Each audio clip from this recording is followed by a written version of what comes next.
Well, masarap ng challenge nito.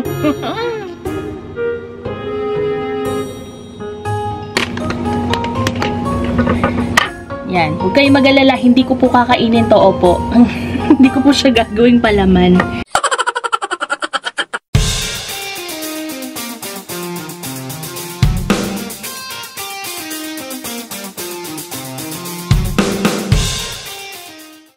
Hello everyone! And welcome back to my channel! Kumusta kayo guys? At ngayon ay tag-ulan. So, medyo nagkaroon ako ng problema at hindi muna kami naka-explore ngayon. So, dahil sa akin, hindi ako naka-explore. Doon muna tayo sa makeup challenge na ni-request sa akin ng isang viewer ko at isang kaibigan. So, if you are interested kung ano ang challenge na ito, which is alam ko naman, alam na ninyo, just continue watching! Hindi ko maintindihan kung bakit kailangan akong kumanta ng kumanta habang nagsasalita. So, yun na nga guys. Ang gagawin natin ngayon is tada! Marshmallow! Yan, challenge. Since mahilig nga daw ako mag-makeup, so, china-challenge niya ako na instead of gumamit ako ng sponge na pang-blend ng makeup or mga brushes, ang gagawin ko ay yan, sponge ang gagawin natin. So, kung maitatawid ko ba itong makeup na to, just keep on watching, guys. Okay, before anything else, siguro, ang kailangan ko munang gawin is, maglagay muna ako ng eye makeup. Kasi for sure naman, hindi ko naman magagamit na, feeling ko pang base lang talaga itong marshmallow na to. Pero sa eye makeup, hindi ko siya magagamit. So, yan. Antayin nyo lang muna at maglalagay lang muna ako ng kilay at saka eyeshadow. So, yan. Opo, ito na po. At tapos na po tayo sa ating eye makeup. Nakapaglagay na rin tayo ng lashes. And magta-try na tayo na maglagay ng base ng kulay naman sa ating face. Try na natin itong si marshmallow. Yan. Nabili ko sa SM. Velonis. Mas gusto ko pa siyang kainin kaysa gawing makeup. Yan. Ganito kalaki guys yung marshmallow na nabili ko. Yan. Ito siya. And taste test! Sarap. Dala.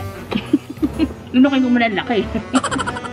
Okay, so basically, instead of gagamit tayo ng sponge na kagaya nito, gagamit tayo ng marshmallow. So, good luck kung magiging effective ba to. Or, siguro kapag walang-wala na talaga kayo. Pero, hindi ko sigurado kung magtatagal yung makeup na to. Kasi feeling ko, mas masarap tong kainin at dilaan. Mamaya, manlagkit naman yung mukha ko nito, no? Ano ba unang gagawin natin? Okay. Skip muna tayo sa primer, guys. At gagamit tayo ng foundation. Ayan, sige, gamit tayong foundation na gagamitin ko ngayon. Itong L'Oreal Infallible 24 Hours. Yan, fresh wear. So, yan.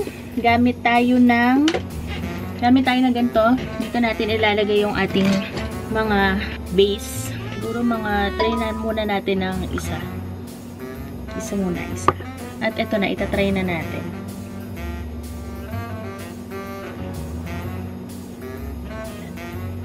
Yan, ganyan siya guys. Yan, huwag kayong mag-alala, hindi ko po kakainin to, opo. Hindi ko po siya gagawing palaman. Gagawin ko lang po siyang sponge sa makeup natin. Ay, ang lamig.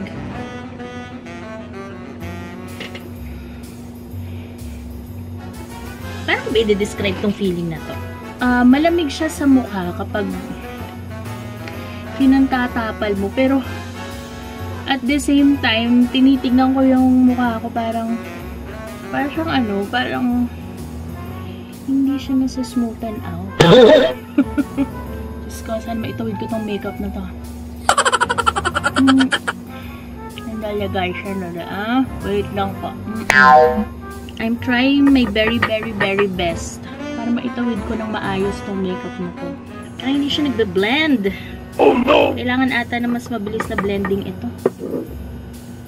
Oh my God, ang dami. Opo, nahihirapan na po siya mag-blend. Opo. Kaya ko to. Challenge to, di ba?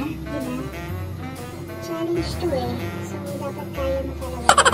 Kaya mo yan, girl. Kayang-kaya mo yan.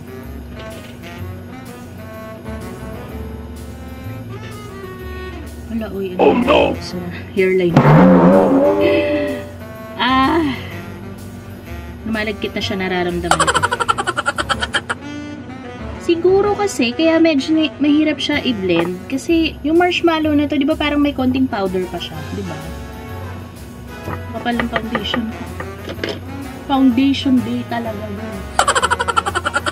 Kitang-kita yung mga butas ng kahapon. Kitang-kita yung mga pores ko. Kitang-kita ko sa salamin ng mga... Siguro ang edge lang nito is na lalagyan na lang yung gilid ng ilong ko. Kaya pagtatawid ba ang gagawin ko sa'yo? Yun na, natuyo na nga yung mukha ko eh. O, diba? Ano sa tingin nyo guys? Medyo may part siya na hindi ko type. Tignan, kasi parang yung mukha ko parang... Diyos ko. Kasi bagay, kasi paparty naman tayo kasi ganito yung mata natin. So, might as well kapalan na natin yung ating mga base. Next guys, gamit tayo ng concealer naman. At ang gagamitin natin concealer is itong Happy Skin Concealer. Yan. Okay, this is it, pansit.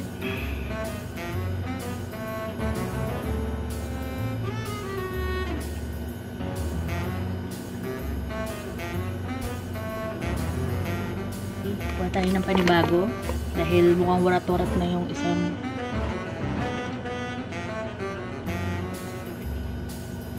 pakahirap naman mag-blend ng ganito. Paano ko ba itatawid ito? Nice. Okay. Okay, naitawid naman natin ang ating concealer. Now, ano naman tayo? Ano naman ang ating susunod na kabanata?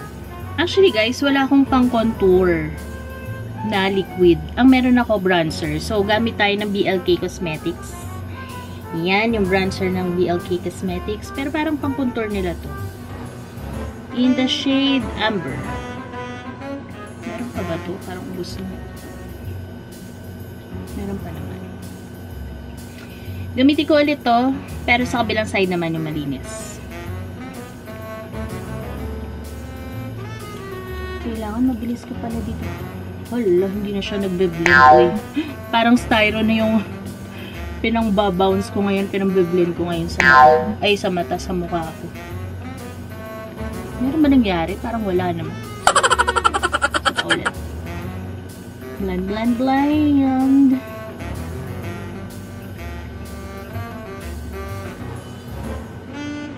Parang hindi ko masyadong nakikita yung sarili ko dahil ba sa false eyelashes to. Gamit tayo ng salamin. Ibang salamin, maliit na salamin. Sabi ko na yan. Next, contour sa ilong. So, actually, hindi naman kasi ako gumagamit ng sponge na pang contour brush. Pero since liquid na rin yung pinang-ano natin. So, might as well, ito na rin ang gamitin natin.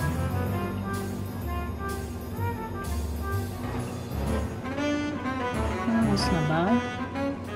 Parang feeling ko, hindi ko na kailangan ng powder dito sa makeup ko kasi yung marshmallow may powder na siya. Paano magagawin ko sa'yo? Medyo malaki ka kasi. Okay, next is the blush on. Gamit tayo ng Get Ready With Me.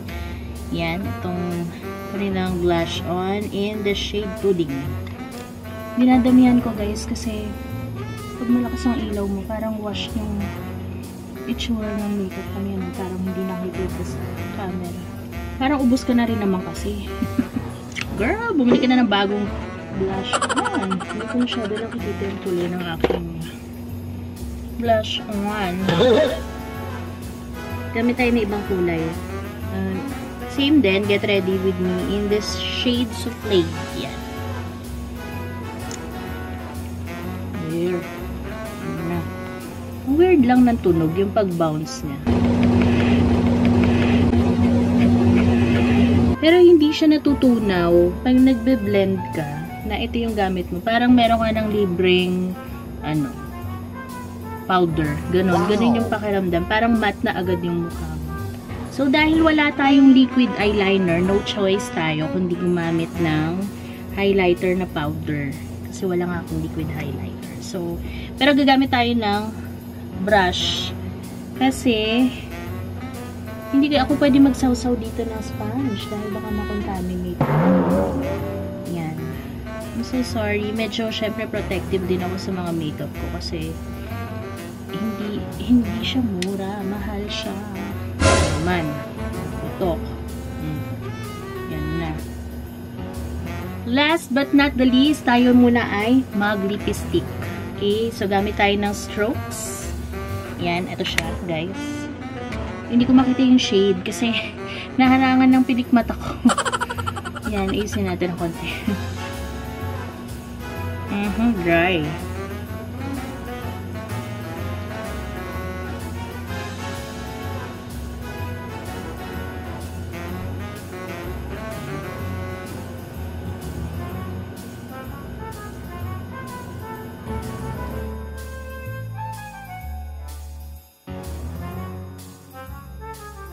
So, there you have it guys. So, ito na ang ating final look for today and I hope nagustuhan ninyo at kung nagustuhan ko ba or naitawid ko ba, almost naitawid ko itong marshmallow challenge natin. Meron tayong 3 marshmallow na nagamit sa base natin, which is yung foundation, yung concealer, contour, hindi, bronzer lang pala yun. Bronzer and the blush on. So, yan guys, kasi yung lipstick ano naman, hindi ako pwedeng gumamit ng lipstick na gamit itong marshmallow kasi wala akong lipstick na yung inilalagay ko dito or yung liquid lang. Yan. So, I hope you find this video very interesting and nishang. So, ayan, nagawa ko na ang iyong marshmallow challenge. Papasaba? Comment down below. So, yun na guys. And I hope you find this video very interesting and siguro helpful na rin. Bala na kayo. So, if you did, please like this video, share this video to your friends, and of course, subscribe to my channel kung hindi ka pa nakakapag-subscribe. You may also follow me on my social media, Facebook, Instagram, X, TikTok account, and Wishing account. So, yun na guys. At magkita-kita tayo sa ating mga susunod na challenges at mga videos. So, yun guys. At kung meron kayong ibang mga challenges na gustong ipa-challenge sa akin, feel free to comment down below. Yan. So, yun na guys. Bye!